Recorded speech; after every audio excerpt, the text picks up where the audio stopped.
तो अगर आपके अंदर वो स्किल्स हैं तो आप बहुत सारा पैसा कमा सकते हो। ये तो कभी तुम लाइफ में किसी भी फील्ड में जाओ, ये सिर्फ कोडिंग वाला ही नहीं, कभी फेल नहीं होगे, according to me and my experience. अगर कोई सर फ्रेशर है तो वो कैसे टॉप कंपनी में जॉब आ सकते हैं? एक वीडियो ऐसा डाला कि जिसमें अच्छा बूस्ट मिल गया मुझे। एक दिन में मैं लगभग 1 मिलियन व्यूज गया था। मेरे लाइफ का सबसे पहला वीडियो था जो 1 मिलियन माइलस्टोन को कैच किया था। फिर मुझे आईटी बीएचयू मिला। मेरे क्लासमेट्स को नहीं पता था कि मैं गेट का एग्जाम दे रहा हूँ। Sir welcome to Tabish Khan podcast. आप काफी बढ़िया वर्क कर रहे हैं आईटी सेक्टर के फील्ड में, जो मुझे बहुत अच्छा लगा। तो कैसे हैं सर आप? मैं बढ़िया हूँ, आप बताइए आप कैसे हैं एंड आपकी ऑडियंस कैसी है? जी, हम और हमारी ऑडियंस दोनों ठीक हैं। तो सर आप ये बताइए कि ये पॉडकास्ट एक डेवलपर को क्यों वॉच करना चाहिए? आप किस टाइप का वैल्यू इस वीडियो में प्रोवाइड करने वाले हैं? तो बेसिकली देखिए, इस वीडियो में क्या होने वाला है कि इस पॉडकास्ट में हम लोग डिस्कस करेंगे क्या मार्केट में आने वाला है, क्या एक जो क्लास 12 का बच्चा है उससे कैसे, अगर आईटी सेक्टर में आना है तो वो कैसे आ सकता है। दूसरी चीज कि अगर आप फ्रेशर हैं, टियर 3 कॉलेज से हैं, तो कैसे आगे आप जॉब गेट कर सकते हैं, क्या क्या कठिनाइयों का हमें सामना करना पड़ता है। ये सारी चीजों को हम डिस्कस करेंगे बेसिकली। अगर आप डेवलपर हैं तो क्या क्या आप कॉमन मिस्टेक्स करते हैं, वो सारी चीजों को हम इस पॉडकास्ट की हेल्प से देख रहे होंगे। ग्रेट। तो सर आपके बारे में कुछ बताइए जिससे कि ऑडियंस हमारी जान सके कि सर कितना बढ़िया कर रहे हैं आपके फील्ड में।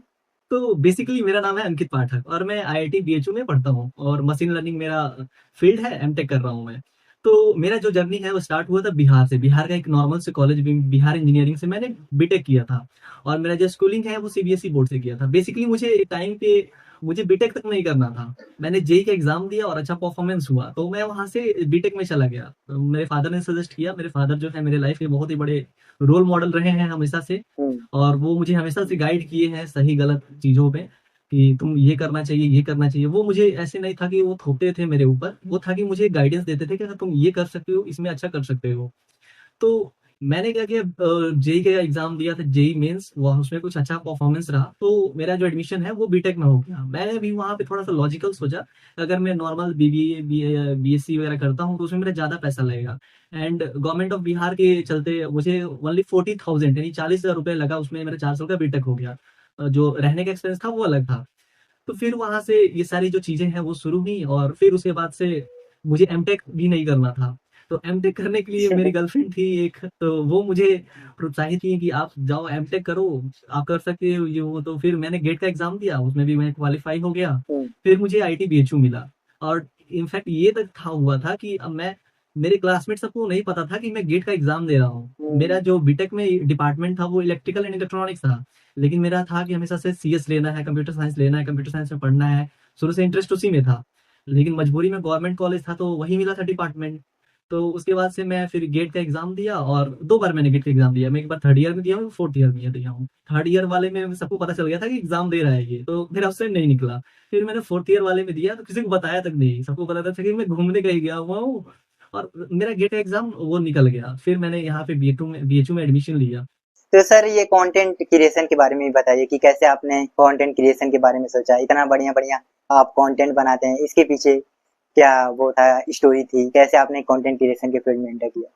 कंटेंट क्रिएशन का जो जर्नी है मेरा वो 2019 से शुरू है। मतलब लगभग मैं और मेरा जो कज़न ब्रदर है, अमन पाठक नाम है उसका, तो वो और हम मिलके वीडियोज़ बनाते थे। कभी कुछ कर रहे हैं, कभी कुछ कर रहे हैं। तो उसके जैसे जो अभी के टाइम में लोग ब्लॉगिंग करते हैं, वो हम लोग उस टाइम में करते थे। कभी ये दिखा रहे हैं, कभी वो दिखा रहे हैं। हम बच्चे थे लगभग, तो मतलब जो मस्ती मज़ाक करते थे वो करते थे, लेकिन कभी डालते नहीं थे। फिर हम लोग को पता चला कि यूट्यूब से पैसा मिलता है। तो यूट्यूब से पैसा मिलता है तो फिर हम लोग गेम खेलते थे, पबजी खूब खेलते थे। मतलब लॉकडाउन के टाइम में तो हम लोग इतना पबजी खेलते थे कि सुबह के 4-4 बजे तक खेल रहे हैं। फिर सुबह ब्रेकफास्ट करने के बाद फिर हम लोग घर से भाग जा रहे हैं, गाँव में रहते थे उस टाइम में। तो पबजी खेल रहे हैं पूरा। फिर हम लोग वहाँ का वीडियो बनाना शुरू किए। फिर उसमें भी कुछ ग्रोथ नहीं मिला। फिर हम लोग को लगा कि हम लोग क्या हैं, मतलब फिर चीज़ों को सीखना शुरू किए कि ऐसे होता है। मतलब ये जो कंटेंट क्रिएशन के वीडियो है इसमें 6 साल का जो पुराना एक्सपीरियंस है वो है। मतलब लोगों को लगता होगा कि अचानक से लड़का आया पूरा बूम कर दिया, ऐसा कुछ नहीं है। मैंने 6 साल कंटिन्यूअसली मेहनत किया। मेरा कई चैनल डिलीट हुआ है। मैंने यूट्यूब पे कई सारे मतलब अलग-अलग नाम से वीडियो बनाता था। फिर मुझे पता चला, मुझे किसी ने सजेस्ट किया कि इसमें रोस्टिंग करो, रोस्टिंग में ज़्यादा वो होता है, रीच मिलता है, ये वो। फिर हम लोग रोस्टिंग करते थे। लेकिन रोस्टिंग में क्या हुआ कि एक बार मेरे घर वालों को पता चल गया कि ये कुछ उल्टा-सीधा बोलता है लोगों को इंटरनेट पे। तो थोड़ा डाँट-वाँट सुने कि फिर वहाँ पे मेरे पिताजी मेरा बहुत बड़ा वो मार्गदर्शन दिए कि देखो बेटा कुछ ऐसा करो जिससे कि तुम्हारा नाम जो है ऊपर आए, ये नहीं कि कुछ समाज में तुमसे ऐसे देखा जाए कि गाली गलौज करता है या फिर कुछ ऐसा करता है। मतलब एक मैं मतलब मेरे लाइफ में बहुत बड़ा जो मोड़ है, एक मेरे पिताजी हैं और एक मेरे मौसा जी लगेंगे, उनका नाम है श्री विवेकानंद पांडे। हुँ, वो इन दोनों का रोल बहुत ज्यादा है मेरे लाइफ में, मेरा लाइफ का जो टर्न पॉइंट है।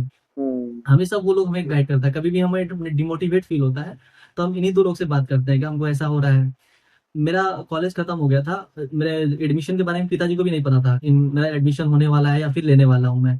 तो उनको लगता था कि जॉब वगैरह का, तो कुछ लोग थे वो टोंट वगैरह भी मारते थे कि आप आपका लड़का क्या कर रहा है, ये कर रहा है, वो कर रहा है। मेरे पिताजी हमको कुछ नहीं बोलते थे। हुँ, इनफैक्ट मतलब बहुत सारे लोग हैं कि तुम बीटेक खत्म कर लिए, अभी तक जॉब नहीं मिला। ये सबसे बड़ा प्रॉब्लम होता है बच्चों का कि भाई एग्ज़ैक्टली। जॉब नहीं मिल रहा है। लेकिन मेरे पापा कुछ नहीं करते थे, हम बोलते थे कि कुछ ना कुछ तो कर ही लेगा, ऐसा तो नहीं है कि नहीं करेगा।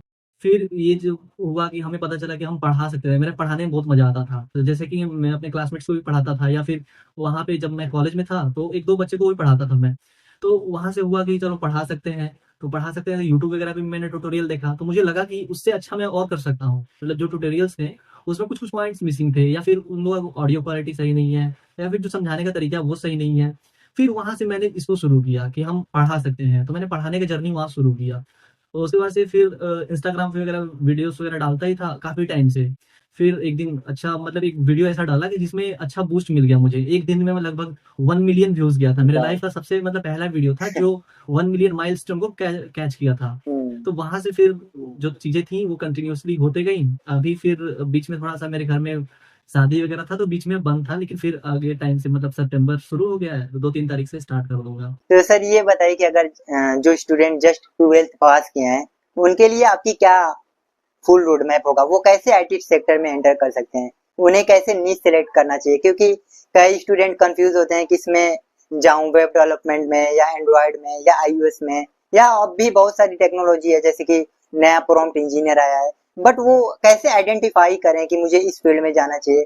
और आपके हिसाब से क्या बेस्ट रोड मैप होगा आईटी सेक्टर में जाने के लिए? आईटी सेक्टर में जाने के लिए फ़र्स्ट ऑफ ऑल तो आपको कोई भी कॉलेज से आप मतलब एक अच्छा रेपुटेटिव कॉलेज से, मेरा जो मेरा मानना है वो ये है कि अगर आप 12th में हैं, अगर आपको आईटी सेक्टर में जाना है, तो मैं आपको प्रेफ़र करूँगा कि आप जेईई का एग्ज़ाम दीजिए, नीट मेंस और एडवांस को दीजिए, अच्छे कॉलेज में जाइए। अगर मानते हैं आपका फाइनेंशियल कंडीशन सही नहीं है, तो और भी गवर्नमेंट कॉलेज है, जहाँ से आप बीटेक वगैरह कर सकते हो, बीएससी कर सकते हो, बीसीए कर सकते हो, वहाँ से आप जा सकते हो। अगर फिर भी चाहिए कि आपको हमको 12th के जस्ट बाद ही जॉब चाहिए आईटी सेक्टर में, तो आप टेक्निकल सपोर्ट के लिए जा सकते हो, हेल्प डेस्क के लिए जा सकते हो, या फिर डाटा एंट्री या फिर कंप्यूटर ऑपरेटर के जो जॉब होते हैं उसके लिए जा सकते हो, या फिर अभी जो चल रहा है डिजिटल मार्केटिंग एसईओ वगैरह में उसमें सीख के जा सकते हो, या फिर आपको वेब डेवलपमेंट या फिर ऐप डेवलपमेंट में जा सकते हो और वहाँ से फ्रीलांसिंग करके अच्छा पैसा कमा सकते हो। मैं जब कॉलेज में था तो मेरा जो सोर्स ऑफ अर्निंग था यही सब था। मैं वेब डेवलपमेंट करता था, वेबसाइट जैसे कि लोकल में जा के पूछ-पूछ के, मतलब कुछ 1-2 इंस्टीट्यूट से भी मैं जुड़ा था, जहाँ पे वो लोग के पास प्रोजेक्ट आता था, तो वो लोग प्रोजेक्ट में कुछ जैसे कि ये वाला पार्ट तुम बनाओ, इतना पैसा मिलेगा।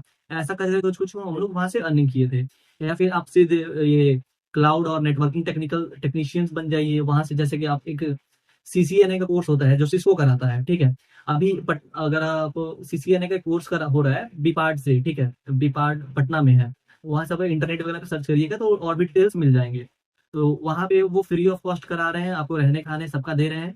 वहाँ से आप सीसीएनए का कोर्स कर सकते हैं, तो ये भी आपके लिए बेनिफिशियल हो जाएगा, और एडब्ल्यूएस वगैरह भी हो गया। एंड मेन चीज़ कि अगर आपको 12th के बाद आईटी सेक्टर में जाना है, तो एक अपना प्रोजेक्ट्स बनाइए। आपको कोई भी काम ऐसे फ्री में नहीं देगा। कोई भी काम के लिए आपको एक प्रोजेक्ट दिखाना पड़ेगा, मैंने भैया एक ये काम किया है, इस बिहाफ़ पे आप मुझे काम दो। हुँ, लेट्स सपोज़ कोई एक इंसान है जो कि घर बनाता है। लेट्स सपोज़ कोई राजमिस्त्री है, जो गाँव में आप लोग सुने होंगे कभी ना कभी, जी। कि राजमिस्त्री है जो कि घर बनाता है। तो गाँव में अधिकतर लोग उसी को प्रेफ़र करता है जो जानता है कि हाँ, वो जो बंदा है इनका घर बनाया है, अच्छा चल रहा है अभी तक। तो वो लोग अधिकतर उसी को फ़ॉलो करते हैं, पकड़ते हैं। ये नहीं कि तुम कोई नया-नया उठ के आया कि मैं सिविल इंजीनियर हूँ, तो उससे लोग काम कम ही कराता है। एक तो पहला चीज़ को आप सर्टिफ़िकेशन लीजिए, मतलब अगर पॉसिबल है तो। और पोर्टफ़ोलियो अपना स्ट्रॉन्ग बनाइए। तो पोर्टफ़ोलियो स्ट्रॉन्ग कैसे बनेगा? प्रोजेक्ट्स की हेल्प से।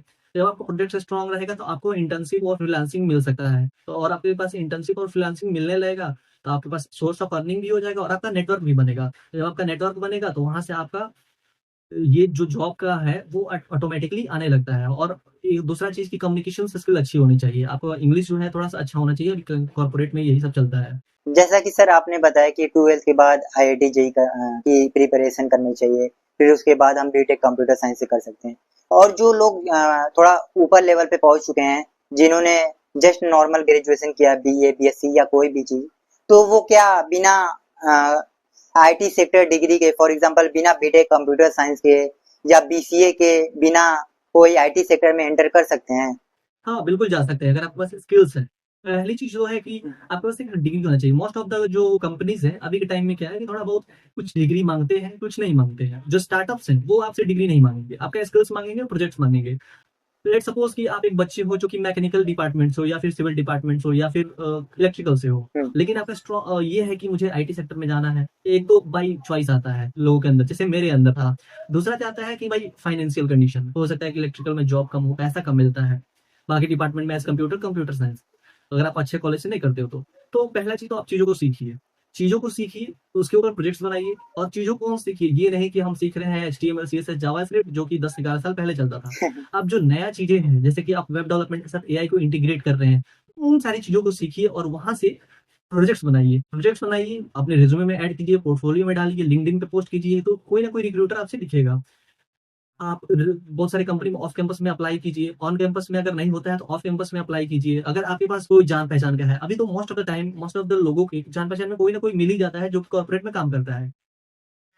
खुद का कोई नहीं तो किसी दोस्त का भैया, कुछ ना कोई मिल जाता है, उनसे रेफरल ले लो आप। रेफरल मिलने से बहुत फायदा होता है, मतलब रेफरल मिलने से आपका 5 टाइम्स जो चांस है वो बढ़ जाता है कि आपका जो हायरिंग है वो हो जाएगा। तो अगर आपके अंदर स्किल्स है, पोटेंशियल है, तो आपका जॉब मिलेगा। हो सकता है थोड़ा-सा टाइम लगे, पेशेंस रखना पड़ता है। ऐसा नहीं है कि आप आज अप्लाई किए, कल को जॉब मिल गया आपको। जो पुराने टाइम में होते थे कि हम लोग मूवी वगैरह में देखते थे, तो बोलते थे कि मेरे कॉल के बाद लेटर ऑफ रिकमेंडेशन नहीं लगता है। ऐसा कुछ अब नहीं होता है। तो अभी रेफरल का मतलब है कि हाँ, एक बंदे को बता दिया कि जो इसके पास वो सारे स्किल्स हैं, हम आप इसको हायर कर सकते हो। ऐसी चीज़ें होती हैं, तो वहाँ से आप जॉब को ईज़िली गेट कर सकते हो। तो सर इस टाइम पे आपको क्या लगता है कौन सी जॉब सबसे ज्यादा डिमांडिंग है मार्केट में, जो हाई पेइंग जॉब हो, और कौन सी जॉब आपको लगता है कि जो हो सकता है फ्यूचर में रिप्लेस हो जाए एआई के थ्रू या ऑटोमेशन के थ्रू? देखिए, जॉब्स जो है अभी के टाइम में कि सारी जॉब्स हैं, ठीक है? बस जो जॉब्स जो हट रही हैं, वो बेसिक जॉब है, ठीक है?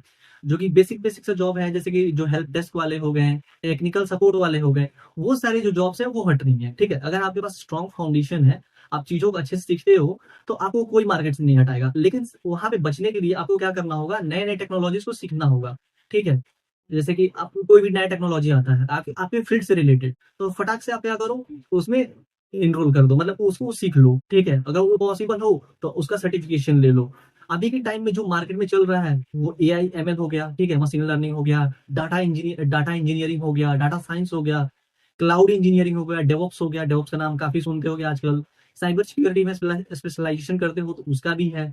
फुल स्टैक डेवलपमेंट में लोग कहते हैं कि अब तो डेवलपर ये जॉब खत्म हो रहा है, लेकिन ऐसा नहीं है। अगर आपके पास स्किल्स है, ठीक है? अगर आप उसमें एआई को इंटीग्रेट करते हो, उसमें एआई चैटबॉट को ऐड करते हो अपने वेबसाइट में, तो लोग उसको पसंद करेंगे। मान लीजिए कि आप किसी वेबसाइट पे जाते हो और आप में कुछ दिक्कत हो रहा है, तो आप क्या करोगे, वहाँ पे अगर चैटबॉट है, आप उसमें उसको डालते हो, तो वो आपको ईज़िली प्रॉब्लम रिज़ॉल्व कर देता है। लोग उसको पसंद करता है कि भैया इसको देखो, कहीं हमको कॉल लगाना नहीं पड़ा, ये सारी चीज़ें यहीं से हो गई, ठीक है? फ्रंट एंड और बैक एंड के साथ एआई को इंटीग्रेट कर रहे हो, तो यहाँ से जो चीज़ें हैं, आप सीख सकते हो, या फिर एआई ओप्स हो गया, एमएल ओप्स हो गया, ठीक है? जो डेवऑप्स में ही वो एआई एमएल में जो पाइपलाइंस होते हैं उसमें, ठीक है? और जो जॉब्स जो हट रही हैं, जैसे मैनुअल टेस्टर का हो गया था, मैनुअल टेस्टर वाला जॉब धीरे-धीरे हट जाएगा, क्योंकि उसको जो है एआई टूल्स जो है और जो ऑटोमेटेड टेस्टिंग्स वाली जो चीज़ें आ रही हैं, उसके वजह से ये सारी चीज़ें हट जाएँगी। फिर जो बेसिक जो सपोर्ट, जैसे कि आप लोग कॉल सेंटर में कॉल वगैरह करते हो कि भैया ये दिक्कत हो गया, वो दिक्कत हो गया, तो वो लोग उधर से सब टेक्निकल सपोर्ट देते हैं। तो वो सारी चीज़ें हट जाएँगी, जैसे कि चैटबॉट आ जाएगा, एआई एजेंट आ जाएगा, धीरे-धीरे आ ही रहा है और धीरे-धीरे उन लोगों का जॉब जो है खत्म ही हो रहा है। या फिर जो रूटीन कोडर्स हो गए। रूटीन कोडर्स में जैसे कहने वाले कि कुछ लोग जो होते हैं कि कोपायलट हो गया है, चैट जीपीटी हो गया, वहाँ से कोड कॉपी पेस्ट कर रहे हैं और काम चला रहे हैं अपना और सैलरी ले रहे हैं, तो वो लोग खत्म हो जाएँगे। या फिर जो सिर्फ़ रन ऑपरेशंस जो करते हैं, यानी कि क्रिएट, रीड, अपडेट, डिलीट, ये वाले जो ऑपरेशंस करते हैं, ये सारी चीज़ें जो करते हैं, वो लोग का जॉब जो है वो खत्म हो जाएगा, ठीक है?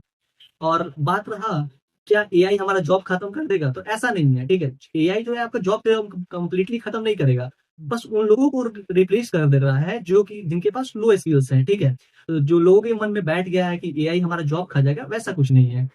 राइट। तो सर जैसा कि आपने बताया कि एआई और एमएल भी काफी ट्रेंडिंग में है, तो इसको कैसे मास्टर करें? हाँ, एआई को और एमएल को, मशीन लर्निंग और आर्टिफिशियल इंटेलिजेंस। देखिए, मशीन लर्निंग और आर्टिफिशियल इंटेलिजेंस सीखने के लिए आपको बेसिकली पहले एक प्रोग्रामिंग लैंग्वेज पकड़ना पड़ेगा। लेट्स सपोज़ हम पकड़ लेते हैं पाइथन को, ठीक है? तो पाइथन को ही सीखना होता है और उसका मतलब बेसिक सीखिए, फिर उसमें जो लाइब्रेरीज़ होती हैं उसको सीखिए। फिर उसके बाद क्या होता है कि अगर आपको ज़्यादा ये करना है, मतलब पहले तो आप क्या करिए, फाउंडेशंस बनाइए। और मैथमेटिक्स सीखना काफ़ी ज़रूरी है। मैथमेटिक्स में जैसे कि हो गया लीनियर अलजेब्रा हो गया, प्रोबेबिलिटी एंड स्टैटिस्टिक्स हो गया, कैलकुलस हो गया, ठीक है? और उसके लिए उसके बाद प्रोग्रामिंग को सीखिए, जिसमें कि पाइथन ही यूज़ किया जाता है। जिसमें कि लाइब्रेरीज़ होती हैं जैसे कि नमपाई हो गया, पांडास हो गया, मेटाप्लॉइट हो गया, सीबॉन हो गया, ये सारी चीज़ों को सीखिए, फिर डाटा हैंडलिंग को सीखिए। तो उसके बाद से जो कोर मशीन लर्निंग का जो पार्ट है उसमें जाइए, जैसे कि सुपरवाइज़्ड लर्निंग सीखिए, अनसुपरवाइज़्ड लर्निंग सीखिए, उसके बाद से मॉडल इवोल्यूशन सीखिए, फिर अपना प्रोजेक्ट्स बनाइए वहाँ पे, ठीक है? तो उसके आगे चल के फिर डीप लर्निंग को सीखिए, जहाँ पे न्यूरल नेटवर्क्स बेसिक्स को सीखिए, कंप्यूटर विज़न्स को सीखिए, फिर एनएलपी आपने नाम सुना होगा कभी ना कभी, अगर आप एमएल के फील्ड में जा रहे होंगे, तो वहाँ पे आपने एनएलपी का नाम कभी ना कभी सुना होगा। तो एनएलपी को सीखिए, जिसका नाम होता है नेचुरल लैंग्वेज प्रोसेसिंग, फिर उसपे प्रोजेक्ट्स बनाइए। और आगे और एडवांस में जाने के लिए एलएलएम को सीखिए, जनरेटिव एआई को सीखिए, फिर इन्फॉर्मेंट्स लर्निंग को सीखिए। ये सारी चीज़ों को सीखिए और प्रोजेक्ट्स को बनाइए, ठीक है? तो और जितना प्रोजेक्ट्स बनाइएगा उतना जो है आपका पोर्टफोलियो स्ट्रांग बनते जाएगा। और पोर्टफोलियो स्ट्रांग बनाइए, फिर एक गूगल प्लेटफॉर्म होता है, वहाँ पे जाइए, अपने चीज़ों को दिखाइए और वहाँ पे अपना रैंकिंग को जो है ऊपर कीजिए। फिर अपने उसके हेल्प से आपको इंटर्नशिप वगैरह मिल जाएगा। एक बार इंटर्नशिप में चले गए तो पीपीओ वगैरह मिल ही जाता है। अच्छा परफॉर्मेंस रहा तो एक बार जब जॉब में चले गए आप, तो 2-3 साल के बाद आपसे कोई नहीं पूछता है कि आपने क्या डिग्री की लिया है, क्या कहाँ से पढ़ा है। बस सारे आपके स्किल्स देखते हैं। अगर आप मार्केट में मतलब अपना बना के रखे हो कि हमें ये काम आता है, अच्छे से आता है, तो आपको कोई रिप्लेस नहीं कर सकता है। एब्सोल्युटली। तो सर हमें कहाँ से सीखना चाहिए? जैसे कि यूट्यूब की हेल्प लेनी चाहिए या कोई और प्लेटफॉर्म होते हैं सीखने के? आपके हिसाब से क्या बेस्ट वे हैं ये सब चीजें सीखने के? एमएल हो गया, एआई हो गया या कोडिंग हो गया, कौन सा चैनल हमें फॉलो करना चाहिए? आप तो एक हैं ही जो बहुत बढ़िया सिखाते हैं। मैं सर का चैनल रिकमेंड करना चाहूंगा। आपके अलावा कौन से बेस्ट चैनल हैं या क्या बेस्ट रिसोर्सेस हैं कोडिंग सीखने के या एआई एमएल ये सब चीजें सीखने के?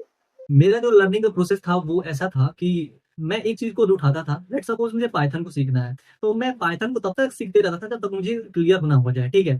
तो मैं उसके लिए क्या करता था, एक चैनल को उठाया, मैं उसका वीडियो देख रहा हूँ। अगर मुझे उसकी सब चीज़ें समझ में आ रही है, तो ठीक है, नहीं आ रही है, एक टॉपिक भी डाउट हुआ, मैं किसी उसी टॉपिक को कहीं और भी सर्च करूँगा, इंटरनेट पे सर्च करूँगा। बहुत सारे जो प्लेटफ़ॉर्म हैं अभी तो जैसे कि जीएफजी वगैरह हो गया, या फिर आपके पास बेस्ट ऑप्शन है चैट जीपीटी। अगर आपके पास एयरटेल का सिम है, तो मैं एडिशनल चीज़ बताना चाहूँगा, एक परफेक्टिलिटी एआई आता है, उसका 1 ईयर का सब्सक्रिप्शन फ्री है। तो वहाँ से आप चीज़ों को पढ़ सकते हो। एआई तो आपको ईज़ी लैंग्वेज में समझा देगा, मतलब जो चैट जीपीटी वगैरह हो गया, आपको बोल दीजिए कि मैं क्लास 10th का बच्चा हूँ, मुझे ऐसी चीज़ों को सीखना है, मुझे एनएलपी सिखाओ, लेकिन मैं क्लास 10th का बच्चा हूँ, सारे टॉपिक्स को डालते जाइए, आपको हर एक लैंग्वेज में अरे ईज़ी लैंग्वेज में समझा देगा। आपको हिंदी आता है, हिंदी में समझाएगा, इंग्लिश आता है, इंग्लिश में समझाएगा। अगर आप चाहते हो कि मैं व्हाट्सएप पे जो चैटिंग वाला लैंग्वेज में बात करना चाहता हूँ, तो इंग्लिश लिख दीजिए। हिंदी प्लस इंग्लिश, उस लैंग्वेज में आपको समझा देगा। मतलब ठीक है, आपको रीडिंग करने का था, अगर आपको वीडियोज़ देखना है, तो अलग-अलग यूट्यूब चैनल पे जाइए। अगर आप सोचिएगा कि एक ही चीज़ मैं एक ही यूट्यूब चैनल को मैं पकड़ता हूँ और उससे चीज़ों को सीख लेता हूँ, तो हो सकता है आप चीज़ों को सीख लें, लेकिन ये नहीं, परफेक्ट नहीं बन पाइएगा। परफेक्ट तभी बनिएगा जब आप प्रोजेक्ट्स बनाइएगा।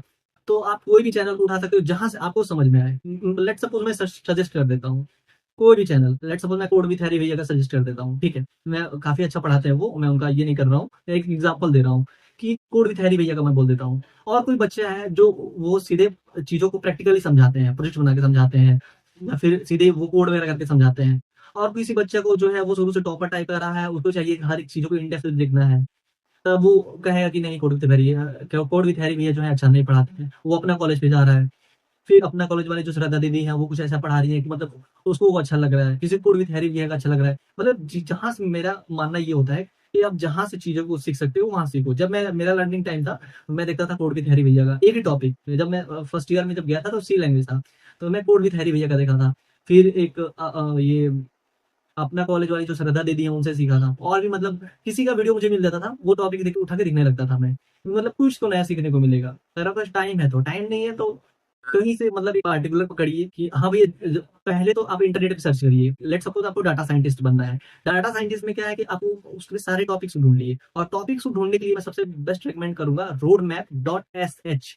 Road map dot S H जो एक वेबसाइट है, वहां पे आप जाओगे तो हर एक फील्ड का आपको रोड मैप मिल जाएगा। आपको ऐसा नहीं है कि मुझे यहाँ पे डाटा साइंस का मिल रहा है, फुल स्टैक का नहीं मिल रहा है।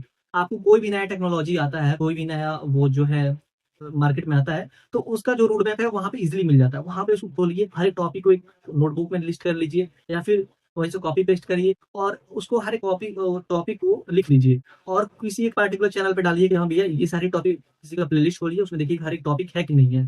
ठीक है, हो सकता है कि एक आध टॉपिक ना हो तो उसको छोड़ दीजिए, मतलब जहां से आपको सारी चीजें मिले वहां से पढ़ो। ठीक है, थोड़ी सी मेहनत आपको करनी होगी। अगर आप सोचोगे कि मैं कोई एक, लेट सपोज मेरा नाम अंकित भैया का, मैं प्लेलिस्ट खोलता हूँ और इसमें सारी चीजें मिल जाएंगी, तो ऐसा नहीं होता है। मैं भी इंसान हूँ, हो सकता है कि एक चीजें छूट गई, एक दो चीजें छूट गई हो, या फिर कुछ चीजें हैं नया आया हो सकता है कि मैं वीडियो बना दिया हूँ, साल भर बाद आप देख रहे हो और आप देख रहे हो कि एक चीज नया ऐड हो चुका है, आप कहोगे कि ये तो गलत पढ़ाते हैं, ये तो है ही नहीं। ऐसा नहीं होता है। एब्सोल्युटली। चीज़ों को ऐसे सीखिए कि मतलब आप खुद से मेहनत कर रहे हो। आप पहले चीज़ें का मैं ये कहना चाहूँगा कि आप चीज़ों को ऐसा पढ़ो कि आप किसी को पढ़ाना है, तो आपके ऊपर ना प्रेशर रहेगा कि मुझे चीज़ों को अच्छे से सीखना है। तो आपके पास प्रेशर रहेगा ना कि आपको किसी को पढ़ाना है।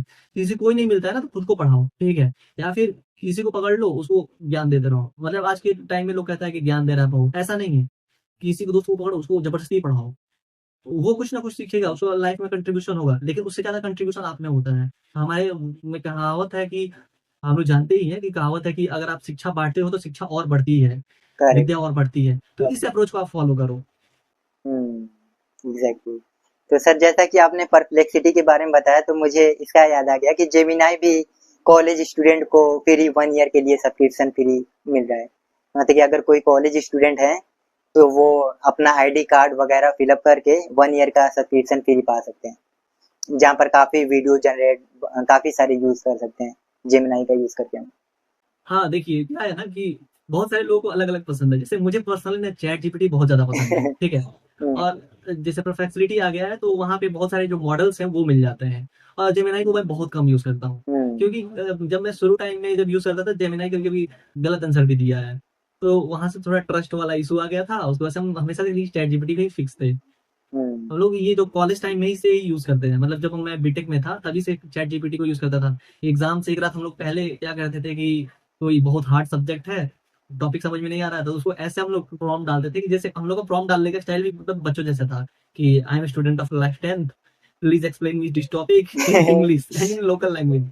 अब वहाँ से भी नहीं समझ में आता था, मतलब एंड मोर सिंपल ये चीज़ें हम लोग डाल-डाल के मतलब जैसे उसको निचोड़ सकते थे वैसे निचोड़ने की कोशिश किए। राइट। सर क्या स्किल एक डेवलपर को सीखनी चाहिए अगर वो इस फील्ड में टॉप पर जाना चाहते हैं तो? देखिए, अगर मान लीजिए कि मैं बेसिक से स्टार्ट करता हूँ, ठीक है? हम्म, तो पहले तो मुझे कोई भी एक लैंग्वेज को पकड़ना होगा, ठीक है? तो लैंग्वेज को मैं पकड़ूँगा, एक लैंग्वेज को मैं सीख लिया, तो उसके बाद मैं डीएसए करूँगा। मुझे डाटा स्ट्रक्चर एंड एल्गोरिदम को एकदम हाथ में रहना चाहिए। अगर मुझे टॉप पे जाना है, मुझे चाहिए कि मतलब मेरा 1 सीआर के आस-पास पैकेज पहुँच जाए, ऐसा कुछ मतलब मैं एकदम टॉप पे रहूँ, मुझे मेरा लेफ्ट जो है बहुत ही मुश्किल से हो, तो पहले तो आपके हाथ में डीएसए रहना चाहिए, ठीक है? हम्म, डीएसए का फाउंडेशन जो है स्ट्रॉन्ग होना चाहिए। अगर आपके हाथ में डीएसए है ना, तो आपको कोई कंपनी निकालता भी है, तो आपका रिक्रूटमेंट जो है वो तुरंत हो जाना चाहिए। फिर आपका जो सीएस का कोर कांसेप्ट होता है, वो अच्छे से होना चाहिए। जो ओएस हो गया, ऑपरेटिंग सिस्टम, डीबीएमएस, नेटवर्किंग, उप्स, ये सारी चीज़ें होनी चाहिए, ठीक है? तो उसके बाद से कोई भी एक डोमेन पकड़ लो, जैसे जो आने वाला है या फिर जो ट्रेंडिंग में चल रहा है उस डोमेन को। जैसे एआई, एमएल हो गया, जनरेटिव एआई हो गया, डेवऑप्स हो गया, इन सारी चीज़ों में क्या करूँगा, डाटा साइंस हो गया, पकड़ लो, उसमें चीज़ों को सीखते जाओ, प्रोजेक्ट्स बनाते जाओ। और प्रोजेक्ट्स का मतलब ये नहीं कि आप सिर्फ टू डू लिस्ट बना रहे हैं, सिंपल-सिंपल सा प्रोजेक्ट बना रहे हैं, उससे नहीं। प्रोजेक्ट्स का मतलब ये हुआ कि आप कोई प्रोजेक्ट बना रहे हो, तो आप उसको होस्ट भी कर रहे हो। मतलब आप उसको होस्ट कर रहे हो, कोई और भी उसको देख सके, कोई और भी यूज़ कर सके।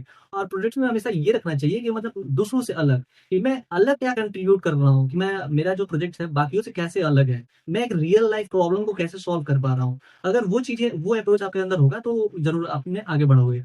Got it. सर जब हम कोडिंग करते हैं कभी ऐसा भी होता है, कभी हम वेब डेवलपमेंट सीखते हैं, कभी एचटीएमएल सीखते हैं, कभी सीएसएस, कभी जावा स्क्रिप्ट, कभी हम एंड्रॉइड में स्विच कर जाते हैं, तो कभी कोई और चीजें सीखते हैं। इस डिस्ट्रैक्शन से कैसे बचें? आपके हिसाब से कैसे हमें वन स्किल मास्टर करना चाहिए, क्योंकि मैंने जब मतलब कि जब मैं 9th क्लास में था तो यूट्यूब से सीखा था, बट एक मुझे ऐसा लगता था कि मुझे राइट रोड मैप नहीं है मेरे पास, मतलब कि कभी ये सीखता था कभी वो सीखता था। तो आपके हिसाब से कैसे हमें एक चीज पे फोकस्ड रहना चाहिए, और क्या निश सेलेक्ट करना जरूरी है या हमें सभी चीजें सीखनी चाहिए? देखिए, पहली चीज़ तो बात रहा आपका ये जो डिस्ट्रैक्शंस का, हम्म। तो ये ह्यूमन बिहेवियर है पहली चीज़ तो, कि ह्यूमन है, तो उसको ये अच्छा लगेगा, कभी ये अच्छा लगेगा, कभी ये अच्छा लगेगा, सबका होता है ये। अच्छा। मेरा भी पर्सनली हुआ है। मैं कभी टाइम में कभी साइबर सिक्योरिटी का वीडियो देख रहा हूँ, कभी कुछ देख रहा हूँ, कभी कुछ देख रहा हूँ। लेकिन एक टाइम तक ये चीज़ें होती हैं, जब लो पे प्रेशर पड़ता है ना, तो वो चेंज होने लगता है कि अरे हमको ये कर लेना चाहिए। जब किसी दोस्त का लगता है ना कि जॉब के अच्छा, वो फुल स्टैक डेवलपर में था, उसका जॉब लग गया, तब हम्म। लगता है कि अरे नहीं करना चाहिए ऐसे। तो ये जो है कि पहली बात तो ह्यूमन बिहेवियर है, और उसको जो है अवॉइड करने का बात। तो अवॉइड करने के लिए पहले क्या होता है ना कि चीज़ों को सही में सब जगह ट्राई करना चाहिए मेरे हिसाब से। थोड़ा-थोड़ा सब में जानना चाहिए, यहाँ क्या होता है ये चीज़ें। आप मान लो कि आप फुल स्टैक डेवलपर में काम कर रहे हो, ठीक है? मैं मानता हूँ कि आप फुल स्टैक डेवलपर में काफ़ी अच्छा आगे भी चले गए हो। लेकिन आपका जो मन है उसमें नहीं लगता है। आपका मन था कि एआई एमएल में जाते हैं, हम कुछ ऐसा बनाते हैं। अब लेकिन आपको उसके बारे में पता ही नहीं था। जब आप उसमें गए तो आपको मज़ा आने लगा। इसीलिए जो इनिशियल फेज में थोड़ा-थोड़ा ट्राई करना चाहिए। लेकिन ये सब जो चीज़ें हैं, अगर आप फर्स्ट ईयर में हैं, तो फर्स्ट ईयर में ही एक्सप्लोर कर लो। सेकंड ईयर से मैं मानता हूँ कि आप उसमें डेडिकेटली घुस जाओ। एक फील्ड को सेलेक्ट करो, उसमें डेडिकेटली घुस जाओ। क्योंकि आप पहली बार जब करोगे ना, तो आपको ये लगेगा कि अरे! इसमें मज़ा आ रहा है। आपको मैं बोलूँ कि आप फर्स्ट ईयर के स्टूडेंट हो, मैं आपसे बोलूँ कि आप सी प्लस प्लस, सी सीखो, सबको सिखाया जाता है। सी में बोलोगे ठीक है, तो लेकिन पहले जब बच्चा आता है ना, तो उनको लगता है कि मैं कैसे कुछ प्रोडक्ट डिलीवर करूँ। सारे बच्चों का होता है, लगभग मतलब 80% जो बच्चे हैं उनका ये होता है कि मैं कैसे कुछ बना के दिखाऊँ कि मैं स्टेटस लगा सकूँ। हम्म। ये मेरे कॉलेज में था, मैं सब जगह अधिकतर बच्चों का देखा हूँ। तो होता क्या है कि पहले आप खोजने लगते हो कि ये मैं एक प्रोडक्ट कैसे दूँ, एक प्रोडक्ट कैसे दूँ? फिर क्या होता है कि आप फिर डीएसए करवाया जाता है, फिर आप धीरे-धीरे फ्रस्ट्रेट हो जाते हो। लेकिन वहीं मैं अगर आपसे बोलता हूँ कि एचटीएमएल, सीएसएस सीखो। आप जैसे ही एचटीएमएल, सीएसएस सीखते हो, बना देते हो एक वेब पेज। भाई साहब इतना वो खुशी रहता है कि मैंने एक वेबसाइट बना दिया है, ठीक है? हम्म। तो धीरे-धीरे से पहले फर्स्ट ईयर में क्या करना चाहिए, सब चीज़ों को एक्सप्लोर करना चाहिए, कि उसके बारे में जानना चाहिए, क्या होता है, क्या-क्या चीज़ें होती हैं, क्या होता है वो चीज़ें अच्छी है, लेकिन उसके अंदर क्या-क्या चीज़ें सीखना होगा। मान लीजिए कोई बच्चा है आपको बोल रहा है, "अरे हमको तो मशीन लर्निंग में मज़ा आता है," वो नहीं जानता मशीन लर्निंग के बारे में, but he is listening that the कि मशीन लर्निंग कुछ अच्छा होता है, अच्छा पैकेज मिलता है, लेकिन उसका मैथमेटिक्स 0 है। वो लगा अरे मशीन लर्निंग में मज़ा आता है, ये आता है, वो आता है, लेकिन उसको पता ही नहीं कि उसको मैथमेटिक्स से ज़्यादा यूज़ होगा। वो जा रहा है मशीन लर्निंग में कूद के और उसमें बोल रहा है कि अरे ये तो मैं बहुत सारा मैथमेटिक्स है, ये क्या हो गया? तो फिर दिक्कत है। पहले आप चीज़ों को सेलेक्ट करो, किसमें कौन अच्छा है, कौन पहले तो मतलब कोई बच्चा जब सेलेक्ट करता है निश तो उसका ये रहता है कि पैसा ज़्यादा मिले, कि मैं करोड़पति जल्दी बन जाऊँ, मुझे अच्छा पैकेज मिले, कि मतलब इनिशियल जो मैं मेरा कॉलेज के पोस्टर पे लग जाएगा कि 50 एलपीए, ये सारे अंकित पाठक ऐसा कुछ लग जाए, मज़ा आ जाए। हम्म। तो सबसे पहले चीज़ों को देखो, क्या किसमें ज़्यादा पैसा है, तो उसके बाद क्या करो देखो कि उसमें क्या-क्या चीज़ें सीखनी पड़ेगी। मार्केट में कितना कंपटीशन है, मार्केट में कितना पैसा मिलता है, क्या उसमें उसका जॉब रोल भी है कि नहीं है। पहले था कि इंटरनेट वगैरह उतना अवेयर नहीं था, उतनी चीज़ें जो है इंटरनेट पे नहीं थी, तो मैनुअली हर चीज़ ढूँढना पड़ता था। लेकिन अभी क्या है कि आपका चैट जीपीटी है, बहुत सारा वेबसाइट्स है, आप सिर्फ टॉपिक लिखो, हज़ारों वेबसाइट्स आ जाएँगे कि आप ये देख लो, वो देख लो, तो आपको एक ओवरऑल आइडिया हो जाएगा। एक आप थोड़ा भी मतलब हल्का भी मीडिएटर स्टूडेंट्स भी हो, तो आपको आइडिया हो जाएगा क्या करना चाहिए। तो वहाँ से आप चीज़ों को एक पाथ पकड़ सकते हो। थोड़ा-सा उसके बाद से आपको पाथ पकड़ लोगे, तो फिर आपको क्या होगा कि चीज़ों को सीखते जाओ, फिर आपको उसमें एक रास्ता पकड़ लो और उसी में चलते जाओ।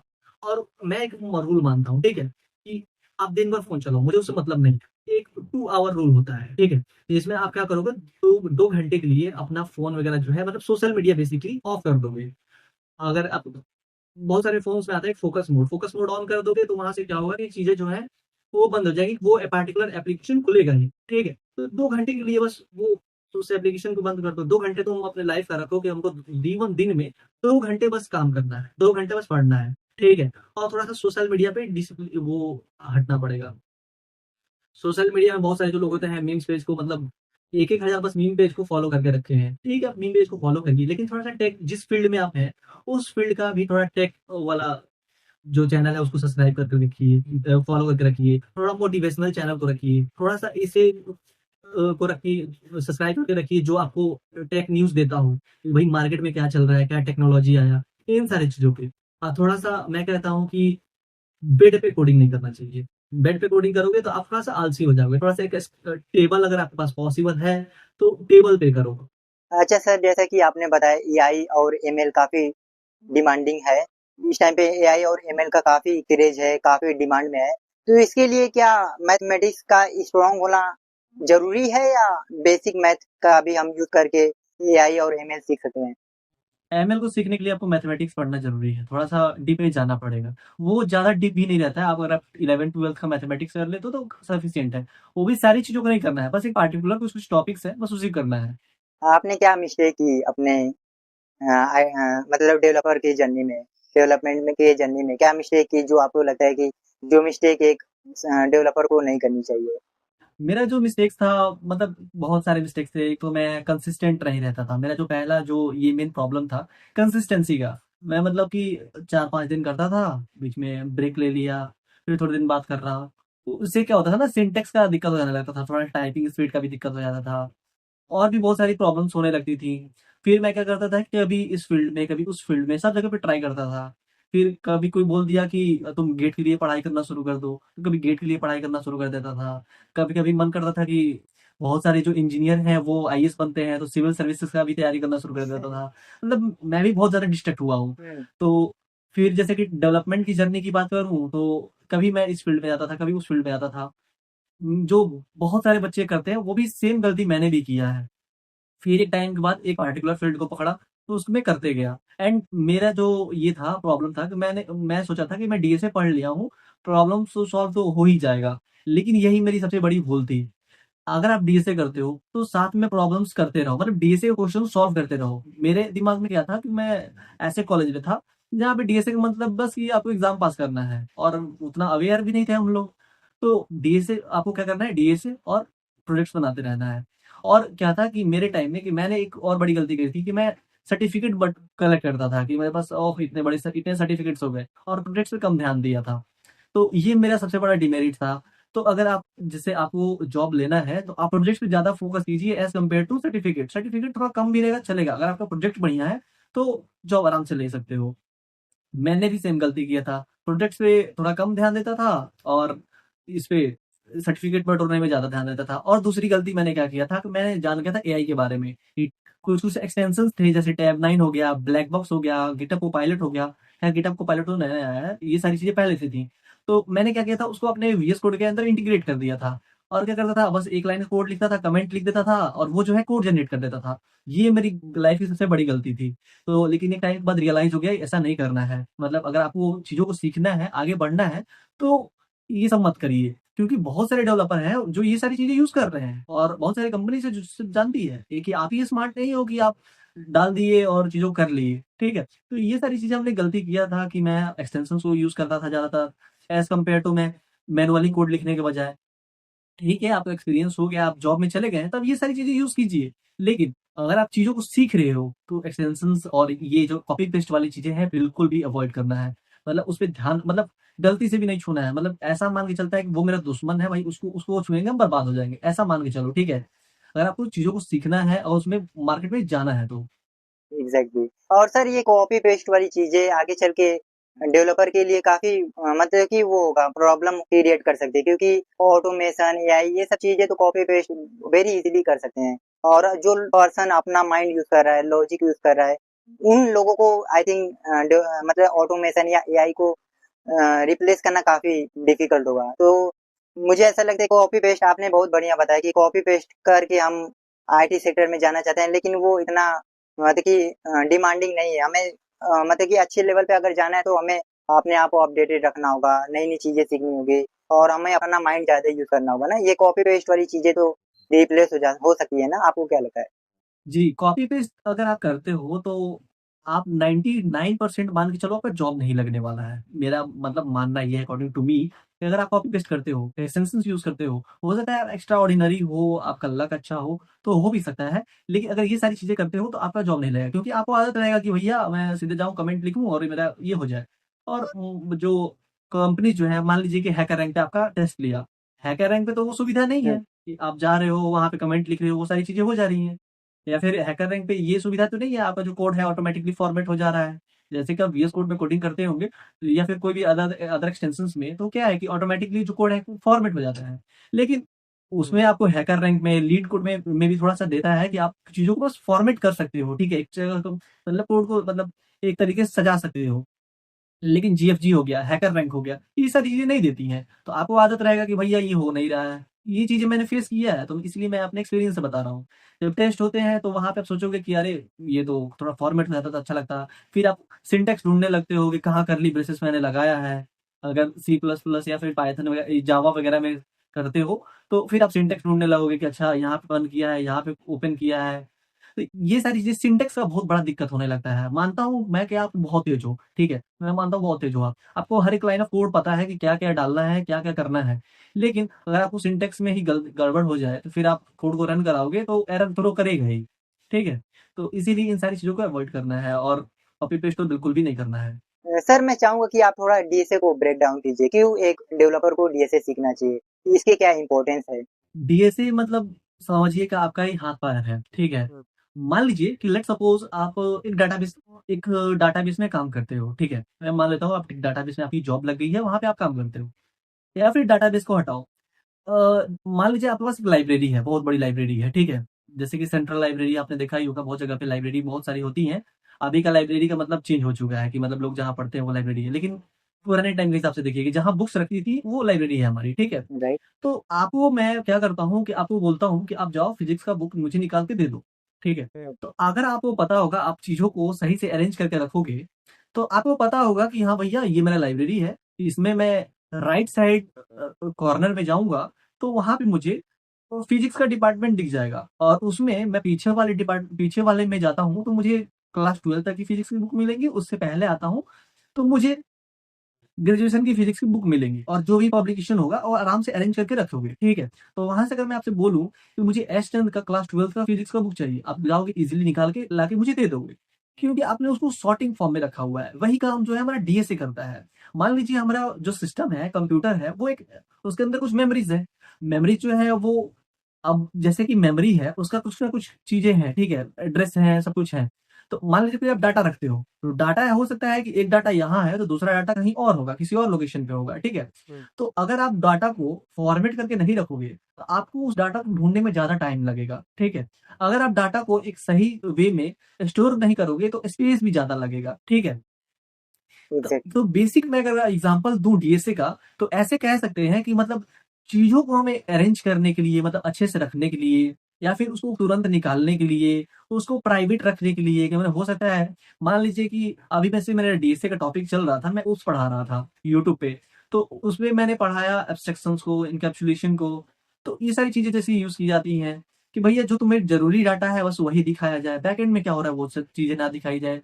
इसीलिए डीएसए का बहुत बड़ा रोल है मतलब हमारे डेवलपमेंट की फील्ड में। अगर आपको डीएसए पता है, इसीलिए अगर आप कोई भी डेवलपर को देखते होगे जिसका हाई पेइंग सैलरी होगा, जैसे मान लीजिए बहुत सारे लोगों का होता है 30 LPA 40 LPA स्टार्टिंग पैकेज होता है, इट मीन कि उन लोगों का डीएसए जो है वो अच्छा है। डीएसए मतलब डाटा स्ट्रक्चर और एल्गोरिदम आप कौन कौन सा यूज कर रहे हो, ये सारी चीजें इसमें आती हैं। क्या जॉब की हार्श रियलिटी है। जॉब की हार्श रियलिटी ये है कि मतलब पहले तो आपको घुसना मुश्किल है, ठीक है। बहुत सारे जो कंपनीज है वो ले ऑफ भी कर रही हैं, बहुत सारे स्टार्टअप खुल भी रहे हैं, ऐसा नहीं है कि बस ले ऑफ हो रहा है, स्टार्टअप्स भी खुल रहे हैं, वहां पे जॉब मिल भी रहा है। लेकिन बाकायदे आपके पास स्किल्स होने चाहिए, ठीक है। जो स्टार्टअप्स होते हैं उनको क्या है कि आपके अंदर स्किल्स है, आप आइए हमारे यहाँ काम कीजिए, ठीक है, हम आपको पैसे देंगे। और एक बार आपको एक्सपीरियंस हो जाता है 2 साल 3 साल का, उसके बाद से आपसे कोई नहीं पूछता है कि आप कहाँ से पढ़े हो, कितना पढ़े हो, ठीक है। और कुछ-कुछ कंपनीज़ होती हैं जहाँ पे आपसे डिग्री पूछा जाता है, मतलब उनका रिक्वायरमेंट ये होता है कि आप 3 साल 4 साल का डिग्री लेके आओ। जैसे बीसीए हो गया, बीटेक हो गया या फिर एमटेक हो गया, कि वो ऐसे ऐसा प्रेफ़र करते हैं कि ये जो डिग्री है आपकी, आपने ट्रेनिंग किया है, आप ये चीज़ों को सीखा है, ठीक है। तो जैसे लेट्स सपोज़ आपका सब्जेक्ट है डीबीएमएस, डाटाबेस मैनेजमेंट सिस्टम को आपने पढ़ा है तो आपको नॉलेज है। तो इस बिहाफ़ पे वो लेती हैं। लेकिन कुछ कंपनी जो है वो क्या है कि आपको डायरेक्ट रिक्रूट करती हैं आपके स्किल्स के बेसिस पे। लेकिन क्या है कि अभी के टाइम में हजारों लाखों ग्रेजुएट हो रहे हैं एक साल में। अगर आप कोई भी कॉलेज को उठा के देखो, जैसे गलगोटिया हो गया, अमेठी हो गया, मैं प्राइवेट कॉलेज की बात कर रहा हूँ, बाकी सारे कॉलेज को हटा दो, वहां पे एक बैच में 6,000 7,000 स्टूडेंट रह रहे हैं। अब एक कॉलेज से मान लीजिए कि 6,000 7,000 सिर्फ सीएस के स्टूडेंट है, कंप्यूटर साइंस के, तो उसके बाद से और भी डिपार्टमेंट्स है, और भी डिपार्टमेंट्स के स्टूडेंट्स हैं, वो भी सीएस में आना चाहते हैं फॉर हाई पैकेज। तो क्या हो रहा है कि बहुत सारे जो बच्चे हैं वो अप्लाई कर रहे हैं। तो इसके चलते क्या हो रहा है कि जो मार्केट में जो जॉब है, जो जॉब का आपको मिलना चाहिए था 5 लाख रुपया, उसके लिए आपको मिल रहा है 2.5 लाख रुपया, 3 लाख रुपया। तो बच्चा क्या सोच रहा है कि चलो भैया हमें मिल तो रहा है एटलीस्ट, तो जल्दी से ले ले रहा है, ठीक है। वही जो रेपुटेटिव कॉलेज है, जैसे आईआईटी हो गया, एनआईटी हो गया, ट्रिपल आईटी हो गया है, और भी जो अच्छे अच्छे कॉलेजेस हैं, टीयर 1 टीयर 2 के कॉलेजेस हैं, वहाँ पे कैंपस प्लेसमेंट्स होती हैं। तो वहाँ पे जो चीजें हैं वो थोड़ा सा कंपनी आता है वो ले लेता है, तो वहाँ पे थोड़ा बच्चों को आसान हो जाता है। लेकिन ऐसे अगर दूसरे टीयर 3 कॉलेज से हुआ, फिर आपको ज्यादा स्ट्रगल करना पड़ता है। आपका वो कॉन्टेक्ट ढूंढना पड़ता है, फिर आप लिंक्डइन पे, इंडीड पे, नौकरी.com पे, और भी बहुत सारे वेबसाइट्स हैं, वहां पे जाते हो, अप्लाई करते हो। मतलब हजारों एप्लीकेशन डालते हो तो एक दो का रिप्लाई आता है, ये कंडीशन है कि मतलब जॉब मिलना मुश्किल हो चुका है। मतलब आपका कांटेक्ट हो तो इजीली हो जाएगा। अगर ऐसे आप टीयर 3 कॉलेज से उठ के आते हो, बहुत जगह तो ऐसा होता है कि वो कॉलेज देख के छांट देते हैं, और कुछ कुछ जगह पे ऐसा होता है कि कॉलेज से आपसे मतलब नहीं है, आपके अंदर स्किल्स है, आपने जो प्रोजेक्ट बनाया है, अगर उसका आपने मतलब, मैं आपको एक टिप देता हूँ कि कोई भी प्रोजेक्ट बनाओ तो रेज्यूमे में जब ऐड करते हो तो उसका आगे उसका लिंक ऐड कर दो, ठीक है। लिंक ऐड कर दो तो रिक्रूटर जो होस्टेड लिंक होता है उसको ऐड कर दो, साथ में अगर गिटहब लिंक अगर पॉसिबल हो तो उसको भी ऐड कर दो। रिक्रूटर जब लिंक ओपन करेगा तो वहां पे आपका प्रोजेक्ट देखेगा, तो जब लाइव प्रोजेक्ट देखेगा तो उसके अंदर क्यूरियोसिटी होगी कि हाँ बच्चे में कुछ आता है तो इसको रख सकते हैं। अगर आप मान लो कि सीधे मान लीजिए कि हमने बनाया कि ई कॉमर्स एप्लीकेशन, अब ई कॉमर्स के बारे में दो चार लाइन लिख दिया, फिर रिक्रूटर आपसे पूछेगा कैसे बनाए, ये सारी चीजें बनाए हो। अगर आप वहाँ पे लिंक दे दोगे और उसमें आपने नए नए फीचर्स ऐड किए हुए हैं, जैसे कि एआई वगैरह इंटीग्रेट किया हुआ है, एआई चैटबॉट को डाला हुआ है, तो आप इजिली वहां से वो देखेगा, अच्छा चलो ये तो अच्छा बच्चा है, तो इसको मतलब इसमें नॉलेज है, तो इसको हम थोड़ा सा रख लेते हैं। थोड़ा सा उसके अंदर वो आता है कि मतलब रखे कि नहीं रखे, ठीक है। हम्म। तो यहाँ से ये सारी चीजें होती हैं कि मार्केट में ऐसा चल रहा है कि मतलब ऐसा नहीं है कि सिर्फ जॉब जा रहे हैं, जॉब आ भी रहे हैं, ठीक है, बहुत सारे जॉब आ भी रहे हैं। और जो लोग कहते हैं कि एआई जो है मार्केट में एक डेवलपर्स का जॉब खा रहा है, वो सिर्फ उनका जॉब खा रहा है जो लोग कामचोर है, अकॉर्डिंग टू मी। जो लोग कामचोर है, जो चीजें नई सीखना नहीं चाहते हैं, हम्म, उनका जॉब जा रहा है। जैसे कि आप अब सोच रहे हो कि मैं कॉल सपोर्ट का काम करूंगा, मैं हेल्प डेस्क का काम करूंगा, मैं डाटा एंट्री करूंगा। भाई वो तो अब तुम सिर्फ पीडीएफ स्कैन करते हो, सारी चीजें ऑटोमेटिकली एक्सेल पे चढ़ जाती है। ये सारी चीजें नॉर्मल हो चुका है। आप सोचोगे कि हम यहाँ पे हमारे पास लिस्ट आया है हम डालते रहे, तो कोई आपको फ्री में पैसा क्यों देगा? जब जब उसका काम जब फ्री में हो जा रहा है, बहुत ही कम पैसे में हो जा रहा है, तो वो आपको 10,000 20,000 रुपीज क्यों देगा महीना का? एब्सोल्युटली। आपको क्या लगता है क्यों एक स्टूडेंट जो है वो कोडिंग सीख लेता है और क्यों एक स्टूडेंट जो है फेलियर के कैटेगरी में आता है? आपको क्या लगता है क्यों एक कोडर फेल होता है? क्या राइट वे होता है कोडिंग सीखने का? तो राइट भी जो है, आपको कोडिंग सीखने का पहले कोई भी लैंग्वेज पकड़िए, ठीक है। कोई भी लैंग्वेज में मास्टर्स बनिए, डीएसए करिए, ठीक है। जब आप लेट सपोज आपने पकड़ा जावा या फिर सी प्लस प्लस में इंडस्ट्री तक जाके चाहिए, तो उसमें मतलब कोड प्रैक्टिस करते रहिए, प्रॉब्लम सॉल्व कीजिए, फिर डीएसए करिए, फिर जो डेवलपमेंट वगैरह है वो करिए, आपको ऑटोमेटिकली क्यूरियोसिटी आने लगेगा। जो फेल, आपने कहा फेलियर, फेल कौन होते हैं? तो जो फेल वही होते हैं जो कामचोर होते हैं, या फिर जिनकी लॉजिक बिल्डिंग सही नहीं होती है। मानता हूं मैं, कोई भी बच्चा जो है मम्मी के पेट से ही एकदम ब्रिलियंट बन के नहीं आता है, एक्सेप्शन को छोड़ के। मैं भी एक टाइम पे बहुत कमजोर बच्चा था, ऐसा नहीं है कि मैं भी ये बचपन से एकदम टॉपर रहा हूँ। मैंने आज तक कभी टॉप नहीं किया है, ऑनेस्टली मैं कहूँ तो यही बात है। बट इस टाइम पे काफी क्या बढ़िया आप कर रहे कंसिस्टेंट रहिए, हैं। कोई भी टॉपिक, कोई भी जगह पे अगर आपको जाना है, सेलेक्ट होना है, या फिर आगे बढ़ना है लाइफ में, तो there is only one way, hard work and consistency. इसी को जब कंबाइन कर दोगे तो स्मार्ट वर्क में आ जाता है, ठीक है। हाँ, हार्ड वर्क कर रहे हो मतलब गलत वे चीजें नहीं सीखो, मतलब चीजों को निकालो, क्या क्या चीजें होती हैं, क्या क्या चीजें मुझे पढ़नी है, सिलेबस को डिफाइन करो, तो उसको पढ़ते जाओ। लेकिन थोड़ा ही पढ़ो, डेली पढ़ो। एक रूल होता है 1 डिग्री रूल, ठीक है। आप अगर कंपास लो और वहां से 1 डिग्री पे वो एक लाइन बना लो, 1 डिग्री का एंगल बना लो, ठीक है, तो वो आपको बहुत ही कम लगेगा। लेकिन उसी लाइन को अगर हम एक्सटेंड कर दे, मान लो कि मैं 10 मीटर तक उसी लाइन को एक्सटेंड कर देता हूँ, दोनों लाइन को, नीचे वाले लाइन को भी 10 मीटर, ऊपर वाले लाइन को भी 1 मीटर, जो कि सिर्फ मेरा एंगल डिफरेंस 1 डिग्री का है। लेकिन एक टाइम के बाद देखोगे तो जो एंगल का डिफरेंस है वो आपको बहुत ज्यादा लगने लगेगा। सबसे जब कम था, जब मैं 1 सेंटीमीटर, 5 सेंटीमीटर पे, 10 सेंटीमीटर पे जब कैलकुलेट कर रहा था, तो वो मुझे बस इतना सा डिफरेंस आ रहा था कि अरे इतना ही तो है, तो मैं तो कभी भी कर लूंगा। लेकिन वही क्या हुआ, जैसे टाइम बढ़ते गया, टाइम के साथ वो चीजें जब बढ़ती गई, तो आपको क्या हुआ कि ये जो डिफरेंस है वो काफी ज्यादा हो गया। अगर मैं आपको इसे दिखाने की कोशिश करूँ, ये काफी ज्यादा हो गया ऐसे, ठीक है। तो वो जो डिफरेंस क्रिएट हो जाता है वो बहुत बड़ा बर्डन हो जाता है, ठीक है? इसीलिए आप छोटा-छोटा स्टेप डेली चढ़ते रहो, डेली सीखते रहो। ऐसा नहीं है कि आप कहीं भी हो सकता है कि आपका तबीयत खराब हो जाए, कोई कंडीशन ऐसा आ जाए जहाँ सिर्फ हो गया, तो उसको नहीं माना जाएगा। आप ठीक है, आपने तो कोशिश तो किया ना एटलीस्ट, आप कोशिश करो, आप चीज़ों को सीखो, तो आप कभी फ़ेल नहीं होगे। ये मैं नहीं मानता हूँ कि कोई ब्रिलिएंट है तो वो तेज है। मुझे लगता था कि क्लास के जो टॉपर हैं वो बहुत तेज होते हैं। लेकिन मुझे बाद में क्या पता चला, एक टाइम के बाद मुझे रियलाइज़ हुआ, मैं एक टॉपर के साथ रहा। तो मैं उसको क्या देखा, वो शादी में गया था, मतलब वो मेरा कुछ कज़न ब्रदर वगैरह लगेगा। हम्म। तो वो मेरे घर शादी में आया हुआ था। मैं उसको देखा कि इतना शादी है उसमें भी पढ़ रहा है। तो मुझे लगा कि स्मार्ट बंदा है ये वो, तो मुझे बाद में पता चला ये सच में टॉपर है। तो पता चला क्या कि वो डेली पढ़ता है। थोड़ा ही पढ़े लेकिन डेली पढ़ेगा। एक ही टॉपिक पढ़ेगा, एक ही पेज पढ़ेगा, लेकिन डेली पढ़ेगा। तो ये जो रूल होता है, ये अगर आप अपने लाइफ में फॉलो करते हो, तो आप बहुत आगे जा सकते हो। आप कभी फेलियर का नाम नहीं सुनोगे आपके लाइफ में। जैसे कि आप कोई भी फील्ड में जाते हो, एक ही लेट्स सपोज़ अगर आपको कोई बुक पढ़ना है, ठीक है? आप उसपे रेटिंग भी लगाते हो तो कुछ ना कुछ पॉइंट्स तो आपके दिमाग में आएगा ही। वैसे ही चीज़ों को इम्प्लीमेंट कीजिए। आप जैसे ठीक है, आप कुछ नहीं सीख पाते हो आप, हो सकता है आपके यहाँ इंटरनेट कनेक्शन नहीं है, कुछ प्रॉब्लम आ गया आप नहीं सीख पाते हो। जो पुराने चीज़ों को सीखे हो, उसी कोड को एक बार चला लो, उसी को एक बार टाइप करके देख लो, उसी में कुछ नया चीज़ों को कुछ करने की कोशिश करो। प्रॉब्लम सॉल्विंग अप्रोच को फॉलो करो। नहीं, मतलब अगर आपको रियल लाइफ में प्रॉब्लम्स को ढूँढो, जैसे कि मान लो कि आप डेवलपमेंट कर रहे हो। मैं एक छोटा-सा सबसे छोटा एग्ज़ाम्पल लेता हूँ कि आप सीएसएस को सीख रहे हो, ठीक है? सीएसएस को सीख रहे हो, आप घर में बैठे हो, एक साइड पे दीवार फेस कर लो, देखो कि दीवार है, ठीक है? मतलब आप एचटीएमएल, सीएसएस जब सीखते हो, तो देखो कि एक साइड पे दीवार है। अब दीवार में क्या-क्या है? एक डोर है, एक विंडो है, एक वेंटिलेटर है, अगर नहीं है तो ठीक है। एक स्विच बोर्ड है। अब उसको आप क्या करोगे, सीएसएस से डिज़ाइन करने की कोशिश करो कि अलाइन आइटम कर रहे हैं, जस्टिफाई कंटेंट कर रहे हैं, ये सारी चीज़ों करो। जब मैं सीखता था तो मैं यही सब करता था। मैं रूम में बैठा हुआ हूँ और सामने देख रहा हूँ, अच्छा ये डिज़ाइन, तो इसको हम सीएसएस से बना के देखते हैं। तो आप डेवलपमेंट में काफ़ी आगे जाओगे। वैसे ही आप रियल लाइफ में प्रॉब्लम्स को देखो। ऐसा नहीं है कि आपके पास प्रॉब्लम्स नहीं है। आप जहाँ देखो वहाँ प्रॉब्लम्स है, जहाँ देखो वहाँ सॉल्यूशंस है। एब्सोल्युटली। तो उसी प्रॉब्लम्स को देखो, आइडेंटिफाई करो और अपने सॉल्व करने की कोशिश करो। लोग आपकी मज़ाक बनाएँगे, लेकिन बताओ मत किसी को। मैंने आपको शुरुआत में बताया था कि मेरी गर्लफ्रेंड ने कहा था तुम गेट का एग्ज़ाम दो।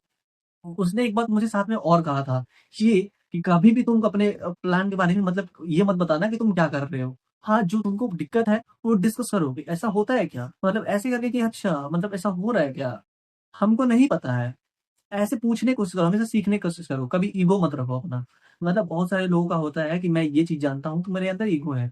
तो लोगों को बताओ, ठीक है? उनसे सुनो ज़्यादा। मतलब ये जब सुनने वाला अप्रोच लाओगे और डेली प्रैक्टिस वाला अप्रोच लाओगे, तो कभी तुम लाइफ में किसी भी फील्ड में जाओ, ये सिर्फ कोडिंग वाला ही नहीं, लाइफ में किसी भी फील्ड में जाओ, कभी फेल नहीं होगे। According to me and my experience. अगर कोई सर फ्रेशर हैं तो वो कैसे टॉप कंपनी में जॉब पा सकते हैं? उनके लिए आपकी क्या टिप्स होगी? फ्रेशर है, उसको टॉप कंपनीज़ में जॉब लेनी है, हुँ, तो पहले तो उसको अपना फाउंडेशंस को स्ट्रॉन्ग करना पड़ेगा, ठीक है? हुँ, तो फाउंडेशन को स्ट्रॉन्ग करना इट मीन्स कि प्रॉब्लम्स ये कुछ हम लैंग्वेज सीखे, डीएसए की डीएसए तो मतलब मोस्ट कंपल्सरी है, मतलब डीएसए मतलब सोते-उठते सब डीएसए करते रहो, हो जाएगा। हुँ, दूसरी चीज़, एटीएस फ्रेंडली रिज़्यूमे बनाओ, सर्टिफिकेट से ज़्यादा प्रोजेक्ट्स पे ध्यान दो, ठीक है?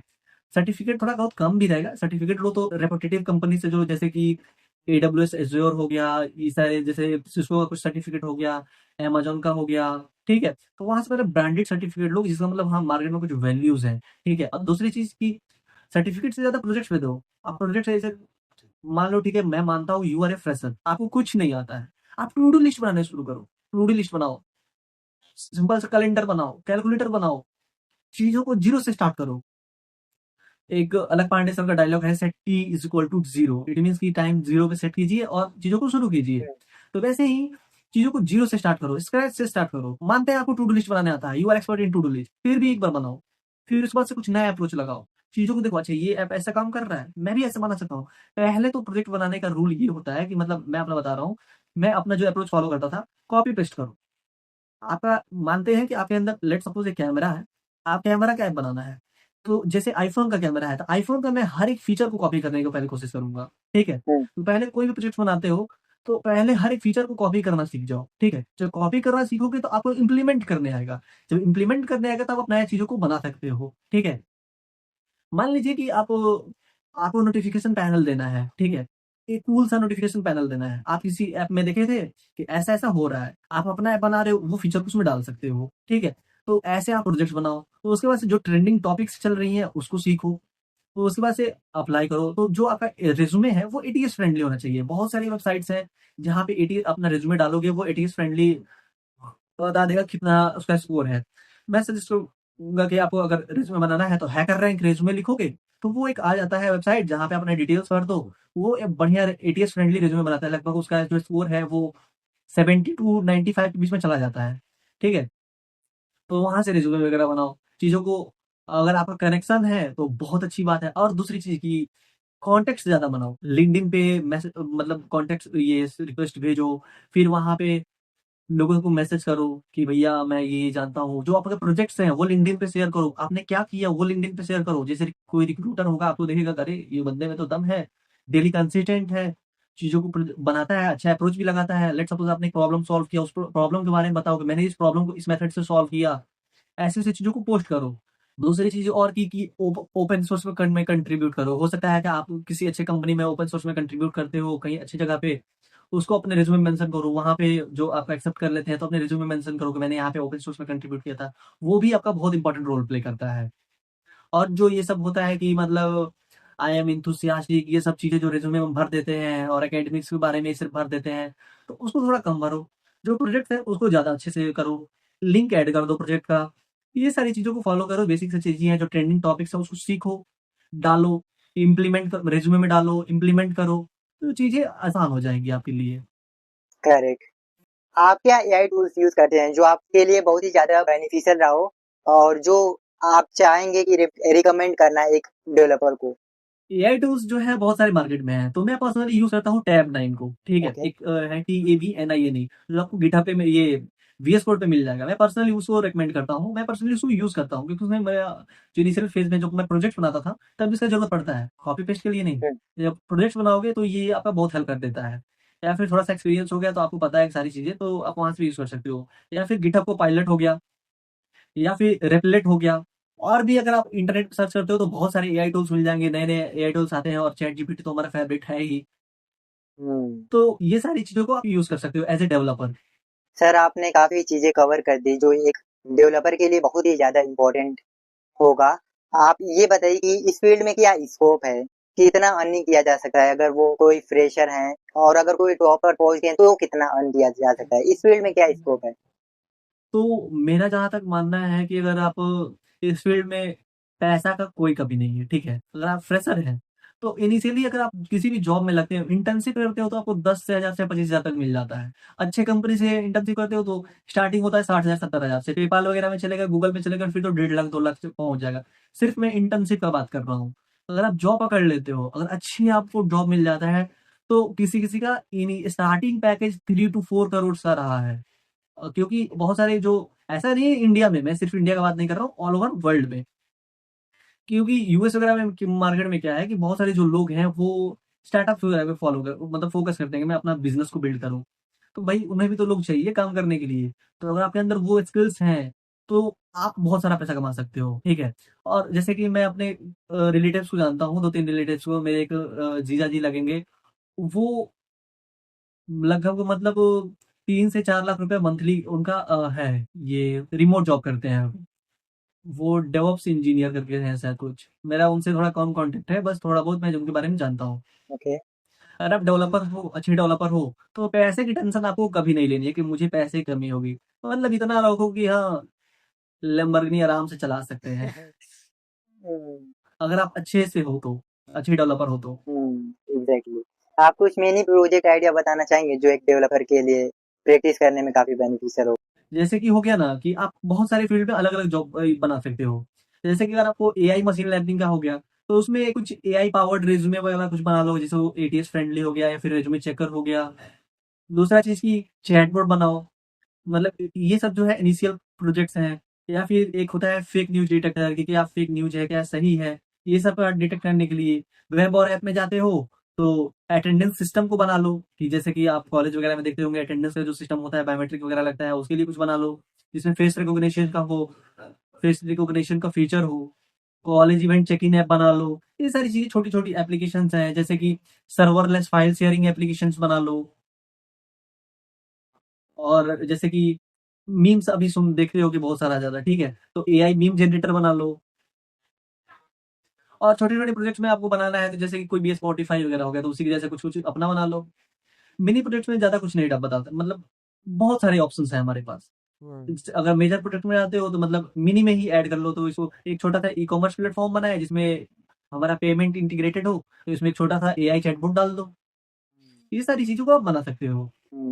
आपके ओपिनियन से कौन सा ऐप एक फोन का स्क्रीन दूसरे फोन पे लाइव स्ट्रीम करने के लिए बेस्ट होता है और इसका क्या प्रोसेस होता है? फोन का स्क्रीन अगर आपको मिररिंग करना है तो एक हमारे पास फेमस था, ये एनीडेस्क करके। फिर बहुत सारे एप्लीकेशंस होते हैं, मिररिंग 360 हो गया, एक डेस्किन हो गया, एयर ड्रॉइड हो गया, ये सारी चीजें हो गई। अगर लाइव स्ट्रीम करना है तो मेरा जो फेवरेट है वो है ओबीएस। तो उसके अलावा भी और भी होते हैं, जैसे ट्विच हो गया, और भी जैसे कि यूट्यूब का खुद अपना है कि लाइव स्ट्रीम कर सकते हो। तो ऐसे ऐसे बहुत सारी, आप अगर इंटरनेट पे डालते हो तो आपको बहुत सारा ऐसा एप्लीकेशन मिल जाएगा। लेकिन मैं पर्सनली, मेरा जो फेवरेट है वो है एनीडेस्क और ओबीएस।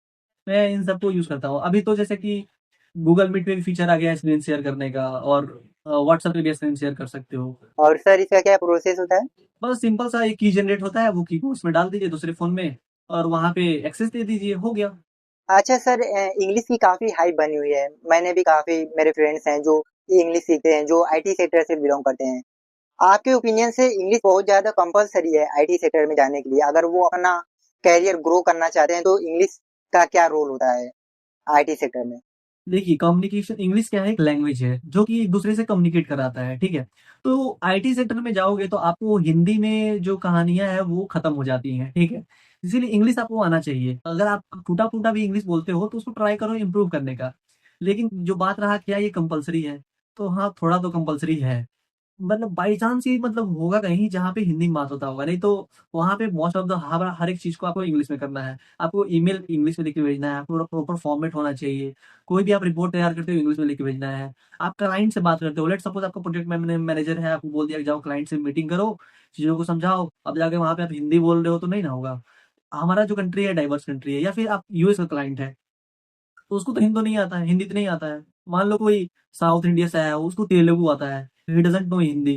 तो वो है कि इंग्लिश को जानता है, तो आप इंग्लिश में कम्युनिकेट करोगे तो चीजें आसान हो जाएगी। इसीलिए इंग्लिश को प्रेफरेंस दिया जाता है कि इंग्लिश में सारी चीजें हो तो अच्छी है। इसीलिए मतलब इंटरव्यू वगैरह में भी इंग्लिश एसेंट पे भी ध्यान दिया जाता है। अगर एचआर राउंड होता है तो मतलब आपका कन्वर्सेशन कैसा है, द वे ऑफ स्पीकिंग कैसा है, आप इंग्लिश सही से बोल पाते हो कि नहीं, ये सारी चीजें भी ध्यान दी जाती है। इसीलिए इंग्लिश सीख लीजिए।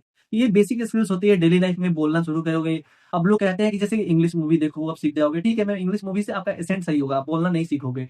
बोलना आप तब तक सीखोगे जब तक आप लोगों से बात कर लोगे। उस भी नहीं है तो एआई है सबसे बढ़िया। मैंने इंग्लिश अपना चैट जीपीटी से इतना इम्प्रूव किया, उसी को ओपन करता था इंग्लिश में, उसमें बोलने वाला फीचर होता ही है, तो उससे बात करो, वो आपका इम्प्रूव करा देगा, बहुत सारा इम्प्रूव करा देगा। तो इंग्लिश को कंपलसरी तो है ही थोड़ा सा। और अब तो चैट जीपीटी एडवांस फीचर भी दे रहा है जहाँ पे आप ऐसे बात कर सकते हो जैसा कि ऐसा लगे कि सामने से ह्यूमन आपसे बात कर रहा है। हाँ, ये तो है ही, अभी तो एआई काफी एडवांस हो चुका है, तो इसका तो कुछ कहना ही नहीं है। तो इन द एंड आपकी क्या पीस ऑफ एडवाइस होगी एक डेवलपर के लिए, एक स्टूडेंट के लिए? एडवाइस फॉर डेवलपर्स, तो बात करते हैं इस पे, तो मैं आपको एक ही सजेशन दूंगा कि आप सब जगह के पीछे मत भागिए, आप एक के पीछे भागिए। वो कहावत है ना कि मतलब सारी लड़कियों के पीछे जाओगे तो किसी को ही नहीं मिलेगी, एक के पीछे फोकस करोगे तो मिल सकती है। तो वैसा अप्रोच फॉलो कीजिए, एक के पीछे जाइए, उसी में अपना जी जान लगा दीजिए। तो वैसा नहीं है कि, ऐसा नहीं है कि वो सामने वाले को इंटरेस्ट नहीं है तो आपको छोड़ के चली जाएगी। इसमें है कि अगर आप किसी में जी जान लगाते हो तो वो आपके साथ रहेगा, ठीक है। वो नॉलेज है, तो नॉलेज आपके साथ हमेशा रहेगा। और दूसरी चीज कि सर्टिफिकेट से ज्यादा प्रोडक्ट पे ध्यान दीजिए, जो कि मैंने आपको पहले भी कहा था। सर्टिफिकेट पे कम ध्यान दीजिए कि मतलब 20-30 सर्टिफिकेट हम कलेक्ट कर रहे हैं, प्रोडक्ट्स पे ज्यादा ध्यान दीजिए। तीसरी चीज कि चीजों को पहले स्टार्ट कीजिए। बहुत सारे बच्चों का होता है कि मैं थर्ड ईयर में, फोर्थ ईयर में जाके चीजों को स्टार्ट करूंगा, और मैं इजिली, क्योंकि जो कंपनीज आती है वो तो थर्ड ईयर फोर्थ ईयर में ना बैठाएंगी, तो मैं तो 6 महीने में सारी चीजें सीख जाऊंगा और ये मैं कर लूंगा इजिली। लेकिन मेरा सजेशन क्या है कि you start from the first day of the college. हो सकता है 2-4 दिन मौज मस्ती करिए, लेकिन पहले दिन से चीजों को स्टार्ट कीजिए। तो आप बाकियों से एकदम आगे होंगे, ठीक है, तो आपका जो चांसेस होगा प्लेसमेंट का या फिर कहीं भी चीजों का, सबसे आगे होगा। और तीसरा चीज़ की नेटवर्क, और चौथा चीज़ की हमेशा नेटवर्क बिल्ड कीजिए, ठीक है? मतलब अलग-अलग लोगों से कॉन्टैक्ट बनाइए, अच्छे-अच्छे लोगों से कॉन्टैक्ट बनाइए। लिंक्डइन हो गया, गिटहब हो गया, अलग-अलग कम्युनिटी हो गया, वहाँ पे आप क्या कीजिए कि कॉन्टैक्ट्स बनाइए लोगों से कि भैया मैं ये हूँ, वो हूँ, अपना अप्रोच दिखाइए कि हम ऐसे करते हैं, वैसे करते हैं। लोगों से सीखिए, कॉन्टैक्ट्स बनाइए, रिलेशन बिल्ड कीजिए, ठीक है? और मैं 5वां चीज़ कहूँगा कि सिलेबस के बियॉन्ड जाके चीज़ों को सीखिए। हो सकता है आपके सब्जेक्ट में है डीबीएमएस है, सीसीएन है, सारी चीज़ें हैं। लेकिन उसके अलावा मार्केट में नया क्या चल रहा है, वो चीज़ों को सीखिए, ठीक है? और बैलेंस करिए अपने प्लेसमेंट स्किल को, जो कि हमारा डीएसए है, एप्टीट्यूड है, ये सारी चीज़ें हो गई। और फ्यूचर में जो आने वाली चीज़ें हैं, उन पे ज़्यादा ध्यान दीजिए, ठीक है? जैसे कि डेवऑप्स हो गया, एमएल हो गया, क्लाउड एआई हो गया, इन सारी चीज़ों पे भी ध्यान दीजिए। यही मेरा सजेशन होगा। एंड कंसिस्टेंसी तो कभी नहीं भूलना है, कंसिस्टेंट हमेशा रहना है। कभी भी मतलब ये नहीं करना है कि आज तो मुझे मन नहीं कर रहा है, मैं कल करूँगा। ये कल जो है हमेशा कल पे टाल देगा, वो कल कभी आता नहीं है। लिव इन टुडे, मैं ये कहावत है ना कि प्रेजेंट में जिए। वो सारे लोग ऐसे इंस्टा पे तो स्टेटस देखते ही होंगे, ये रील्स वगैरह, कि मैं खुद में जीता हूँ, भविष्य का नहीं सोचता हूँ, खुद में एंजॉय करो। भैया एंजॉय मत करो, खुद का आज का प्रेजेंट स्ट्रांग करोगे तो फ्यूचर आपका स्ट्रांग होगा। प्रेजेंट आपका, पास्ट आपका वीक था इसीलिए आपका प्रेजेंट थोड़ा सा वीक है। अगर प्रेजेंट को स्ट्रांग बनाओगे तो फ्यूचर स्ट्रांग बनेगा, अकॉर्डिंग टू मी। क्योंकि मैंने भी ये गलतियां की हैं, तो मुझे ये सारी चीजें थोड़ा बहुत आइडिया है। वो तो thank God my father and my मौसा जी की, उन्होंने मुझे सही टाइम पे सही चीज़ों को बता दिया कि ऐसे-ऐसे करो, ये करो, बहुत सारे ऑप्शंस दिए। वो लोग मेरे लिए रिसर्च करते थे, अच्छा ये कर सकते हैं, ये कर सकते हैं, तो तुम ये ट्राई क्यों नहीं करते हो? इसमें तुम करो, इसमें तुम बहुत आगे जाओगे। तो उन्होंने मुझे बहुत हेल्प किया, मोटिवेट किया। मेनली था कि मोटिवेशन, जो पेरेंट्स होते हैं वो इस टाइम में मतलब थोड़े से में मतलब वो हो जाते हैं कि अरे बच्चे का हो नहीं रहा है, पढ़ नहीं रहा है, इसी में दोष है। आप बच्चे पे भरोसा कीजिए, आप उसको हौसला दिलाइए कि तुम कर सकते हो। अगर कोई पेरेंट्स बोलता है ना किसी बच्चे को कि आप कर सकते हो, तो वो बच्चा जो है अपना जी-जान लगा देता है। क्योंकि उसको लगता है ना कि मेरे पेरेंट्स को मुझ पे भरोसा है, तो वो ज़्यादा एफर्ट लगाता है। और उसी वही एक बच्चा जो है जिसके पेरेंट्स हैं, ठीक है पैसा लो, खाओ-पियो, मस्त रहो, खाना-पीना करना, कॉलेज जा रहे हो, आ रहे हो, बस इतने से मतलब है, तो वो थोड़ा-सा एवरेज रह जाता है अकॉर्डिंग टू मी। अगर वो खुद से एफर्ट नहीं लगा रहा है तो मतलब एक बच्चा जो है कमज़ोर है। तो मैं पेरेंट्स से भी कहना चाहूँगा कि आप अपने बच्चे को हौसला दीजिए, क्योंकि जो हौसला होता है ना, बहुत चीज़ों को मोटिवेशनल वीडियो देखने की कभी ज़रूरत नहीं पड़ेगी। तो sir thank you very much आपका वैल्यूबल टाइम देने के लिए, इतना नॉलेजेबल ये पॉडकास्ट बनाने के लिए, इतना ज़्यादा नॉलेज शेयर करने के लिए, जो बहुत ही ज़्यादा बेनिफिशियल रहेगा आई थिंक एक डेवलपर के लिए, एक स्टूडेंट के लिए। So thank you very much आपका वैल्यूबल टाइम देने के लिए। आपको वेलकम, आपके पूरे फैमिली को वेलकम, यूट्यूब फैमिली को, इंस्टा फैमिली को। तो कभी भी ऐसा ज़रूरत पड़े तो मुझे आप लिंक्डइन पे मैसेज कर सकते हो, या फिर इंस्टा वगैरह पे तो बहुत सारे मैसेजेस आते रहते हैं, तो मैं रिप्लाई कम कर पाता हूँ। लेकिन ऐसा कुछ आपको प्रॉब्लम्स होता है तो आप मुझे ईमेल भी कर सकते हो। मेरा इंस्टा प्रोफाइल में आपको ईमेल भी मिल जाएगा, या फिर आप यूट्यूब पे मेरा कंटेंट देख सकते हो। आप कमेंट करोगे तो मैं आप ज़रूर रिप्लाई करूँगा। मैं वहाँ पे मंच तक सिखा चुका हूँ, मतलब वेब डेवलपमेंट जो है वो सिखा चुका हूँ, और डीएसए को पढ़ा रहा हूँ। और साथ ही साथ कुछ प्रोजेक्ट्स भी कराते रहता हूँ। एंड जो टेक न्यूज़ आते हैं कि मतलब मार्केट में क्या चल रहा है, ये सारी चीज़ें भी मैं वहाँ उस पे डालते रहता हूँ, अपने यूट्यूब पे भी, इंस्टा पे भी। एंड दूसरी चीज़ क्या, आगे आने वाले टाइम में मैं सोच रहा हूँ कि डाटा साइंस को स्टार्ट किया जाए। तो यही मेरा था जर्नी। और आप सबको अगर मेरी जो बातें हैं वो अच्छी लगी हों, तो इनका जो वीडियो है उसको ज़रूर लाइक कीजिएगा और चैनल को सब्सक्राइब ज़रूर कीजिएगा। अगर चाहो तो मेरा भी चेकआउट कर सकते हो।